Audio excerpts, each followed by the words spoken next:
Welcome back, everyone. So today we're going to be talking about electrons and light.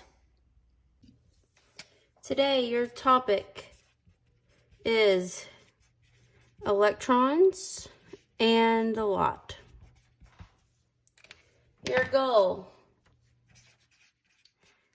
is I can explain the relationship between electrons, light, and electromagnetic waves.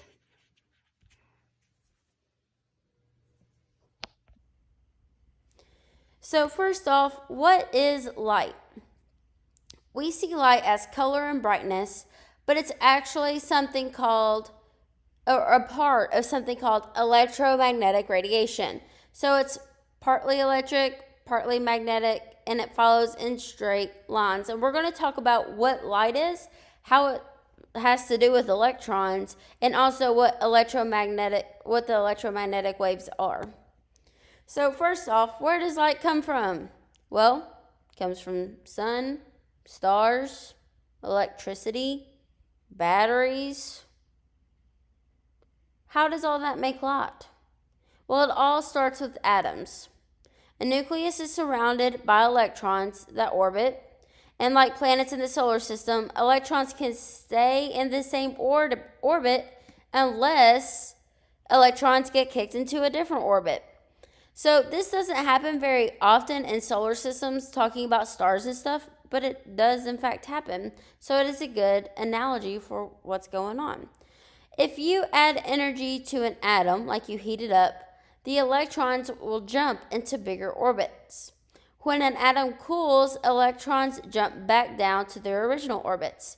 As they jump back down, they emit light, a form of energy. Another way we can think of this, what happens when you have a lot of sugar or a lot of caffeine, like from an energy drink? You get real excited and hyper and you're so full of energy. Well, what happens once you get to that peak energy? Well, you crash. And when you crash, that is when you rest and you have to get that energy back. Well, that's what's happening with these electrons. They are jumping out of orbit. They have all this energy. Well, once they use up all that energy, they come crashing back down to where they are originally from. So, how do we see different colors? Well, each electron that jumps emits a photon of light. So, what the photon depends on the color. It depends on how big the jump was. The bigger the jump, the higher the energy. The energy determines the color. A blue photon has more energy than red. So if it had tons of energy, it tends to lean towards the blue spectrum. And then if it didn't have as much energy, it's red. So like think of the rainbow, Roy G. Biv. Well, you have red on one end, and then you have like your purples and blues on the other end. Well, that's the spectrum. So shine all the colors together, and you get white light. So white is basically just a mixture of every single color. So here you can see in the center is white because all the colors are mixed together. And you have your primary colors, red, blue, green, yellow, magenta, and cyan or cyan. So we just talked about light as waves, but now we're going to talk about, or before we talk about waves, we need to talk about particles. So a photon is like a particle, but it has no mass. So think of photon as a grain of sand. We see so many photons at the same time, it's like seeing all the sand on a beach. You don't necessarily notice the single grains. When light hits film in a film camera, it acts like photons. But sometimes light acts like a wave. A wave has a wavelength, a speed, and a frequency. We'll learn more about wave behavior when we talk about polarization, and we also talk about other forms of electromagnetic waves. So all light travels at the same speed in a vacuum. The energy goes up as the frequency goes up. So color depends on frequency, because the more energy, the closer it is to blue. The less energy, closer it is to red. Well, that energy depends on how frequent those waves are coming. So think of the beach, the waves at the beach. Sometimes it's like one wave every minute. But sometimes some parts of the beach you get waves like every second. Well, that frequency means if there's more frequency, there's more waves. So wavelengths get shorter as the frequency goes up. So the speed of light.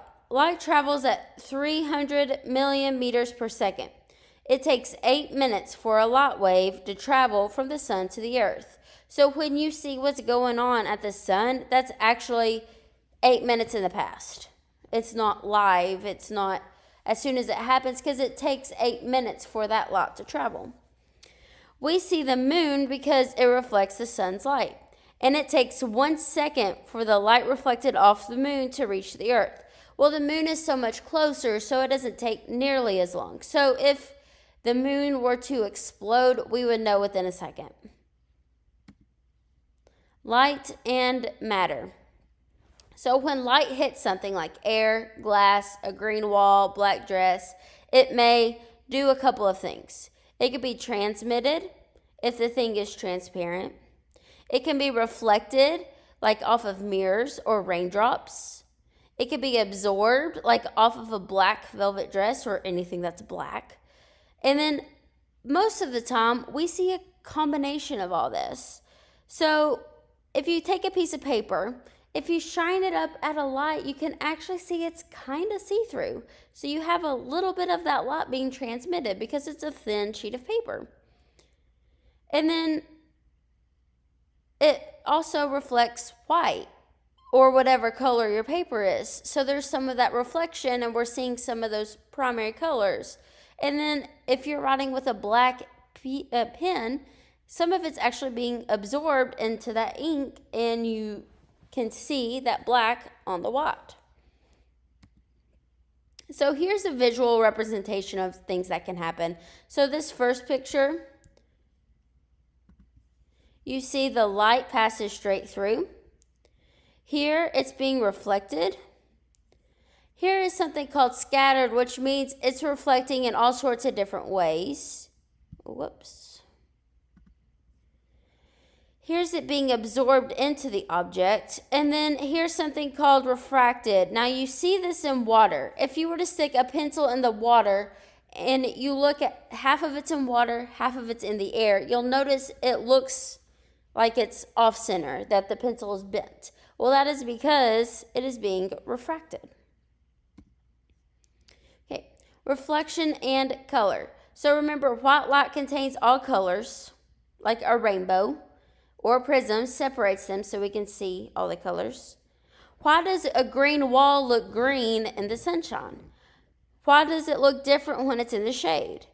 Well, in the dark, it's black, no light reflects off of it. And a green wall reflects only green light. It absorbs all the colors. So why is a black car hotter than a white car in the summer? So light is a form of energy. Heat is also a form of energy. When a white car reflects it, all that energy is bouncing off, whereas a black car absorbs that energy, so it gets really hot.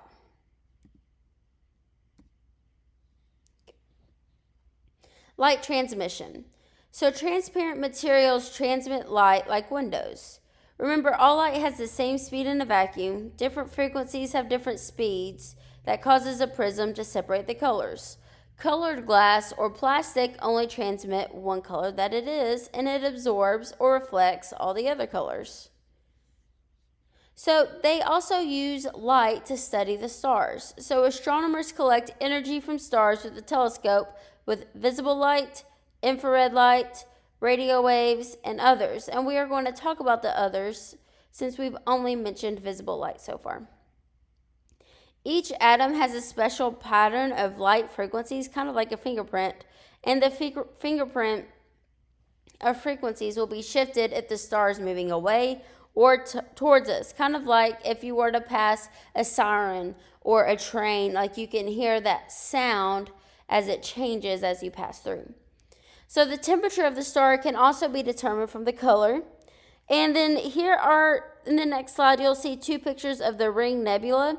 One is visible light and one is infrared light. So there's your visible light. You can see the blues in the center, and then it goes green, red, or yellow, then red. And then here is infrared light. So with that knowledge of what we can see with our eyes, now we're going to talk about electromagnetic waves and the electromagnetic spectrum, which is things we can't really see with our eyes. So this is the first part of you actually taking notes. That was just kind of background information, things that you need to have in order to understand everything else. So electromagnetic waves, they are transverse waves without a medium. And we're going to talk about what that means exactly. It means they can travel through empty space. So you need to type out what's underlined and then make sure you highlight the words electromagnetic waves. They travel also as vibrations in electrical and magnetic fields. They have some magnetic and some electrical properties to them, and we'll talk about what those properties are. When an electric field changes, so does the magnetic field. The changing magnetic field causes the electric field to change. When one field vibrates, so does the other. So if one thing happens to one, it also happens to the other. And then a result in that is something called an electromagnetic wave, which is why it's electro and magnetic, because it's both. And that is also why, so you see how you have your blue waves going up and down, and then you have your red waves going in and out. Those are your electronic and your magnetic, and they have a relationship with each other. So electromagnetic waves travel very fast, about 300,000 kilometers per second, which is also another way of saying the speed of light. At this speed, they can go around the world 8 times in 1 second.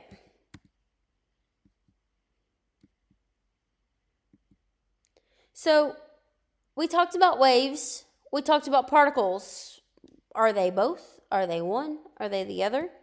Well, electromagnetic radiation has properties of waves, but it also can be thought of as a stream of particles, like mentioned when we talked about light. For example, light. Light as a wave. Light behaves as a transverse wave, which we can filter using polarized lenses. Light as particles, or photons. When directed at a substance, light can knock electrons off of the substance, kind of like photoelectric effect. All right, so here is the electromagnetic spectrum, which is a name for the range of electromagnetic waves when placed in order from increasing frequency.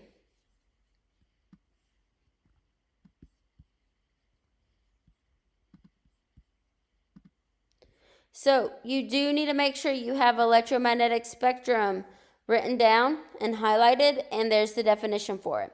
So here are the different types. We have radio waves. Right here, microwaves, infrared rays, visible light, ultraviolet rays, X-rays, and gamma rays. So we're going to talk about each of these and what they are.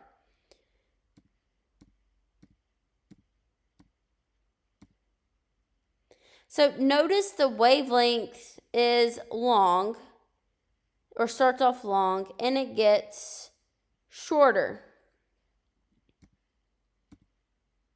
Here's another chart showing electromagnetic spectrum. You see how here we have AM radio, so it's like the radio you can see or hear on in your car. FM radio is a little bit shorter, closer together. Then you have your microwave a radar, people, what we can see right here, the visible light,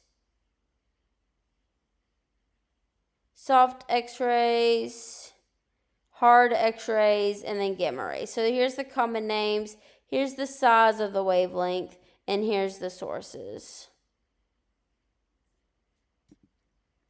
All right, so first, radio waves. They have the longest wavelength and the lowest frequency of all electromagnetic waves. You do need to know this. And go ahead and highlight radio waves as well.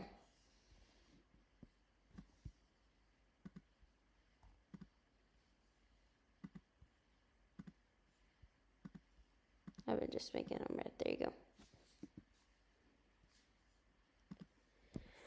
Okay, you also see something called GPS, which measures the time it takes a radio wave to travel from several satellites to the receiver, determining the distance to each satellite. So this is how you use Google Maps or whatever form of GPS or directions. It's basically measuring how long it takes for those radio waves to get from where you are to the satellites. A radio picks up radio waves through an antenna and converts it to sound waves. That's how you get your music on your radio.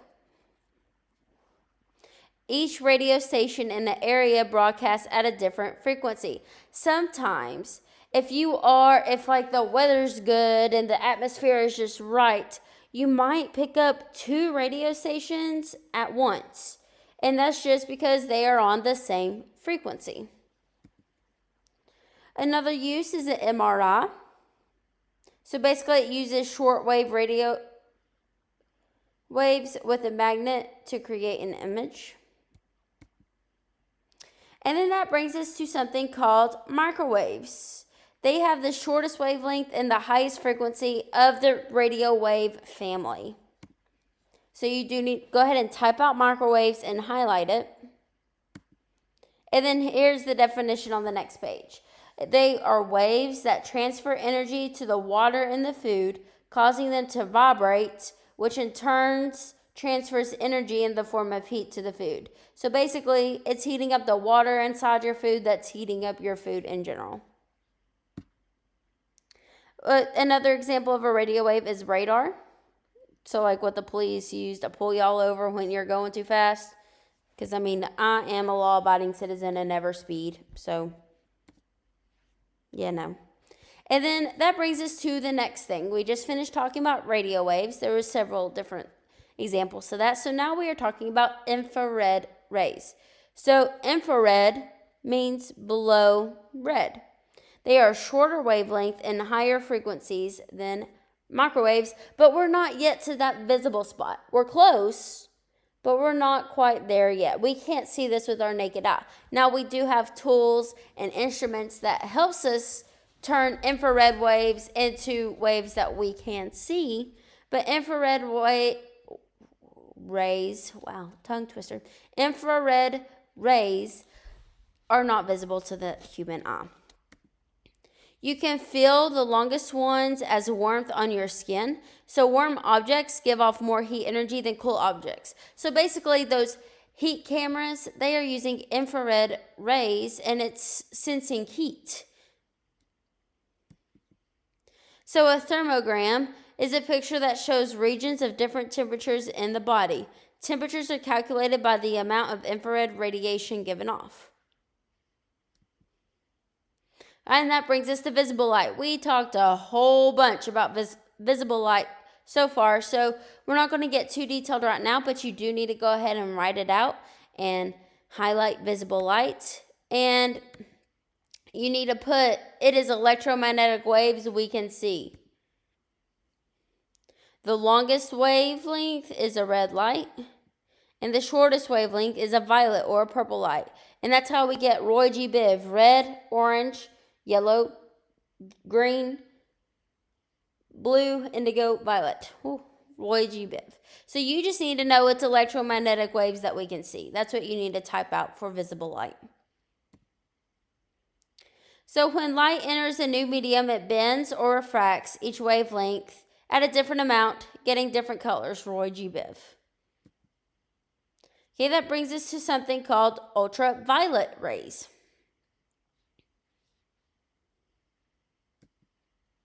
So here you need to know that ultraviolet rays are used to kill bacteria and like sterilization of equipment. But of course, too much UV rays, that is what comes from the sun, can give you skin cancer. So you use sunscreen to protect. It does cause your skin to produce vitamin D, which is good for you. And then that brings us to X-rays. So for X-rays, they are shorter wavelength and higher frequency than UV rays. They carry a great amount of energy. They are strong enough to penetrate most matter, which means it will go through it, which is how we get X-rays. So go ahead and type out and highlight what you need to on this slide. Okay, so bones, you also need to know bones and teeth absorb X-rays. So the light part of an X-ray indicates a place where the X-ray was absorbed. So it's either bones, which says bones, or teeth. Teeth are bones. So bones absorb X-rays. Too much exposure can cause cancer, but it takes a lot. So you do wear your lead vest, and dentists protect organs from unnecessary exposure, and they do walk out of the room. But even if you got X-rays all the time, you would be fine. Now, the only time you could really get harmed is if you are in there all day, every day. So those people taking those X-rays, well, that's their full-time job. They are in there all day, every day, which is why they don't stay in the room, because they could potentially get harmed. Whereas if you're just there once a year, twice a year, if that, you will be perfectly fine. It's also used by engineers to check for tiny cracks in structures. And then that brings us to the last thing, which is something called gamma rays. They carry the greatest amount of energy and they penetrate the most. So that's what you need to know about gamma rays. You also need to know it's used in radiation treatment to kill cancer cells. It can be very harmful if not used correctly. It can also be used for exploding nuclear weapons. There's that. So I've talked a lot, so there is a brief summary. All electromagnetic waves travel at the same speed, which is the speed of light. They all have different wavelengths and frequencies. The higher the frequency, the higher the energy. And then here's this scale again, just to kind of give you an update. You can pause, you can look at the scale. You will need this later on in the worksheet section for this unit.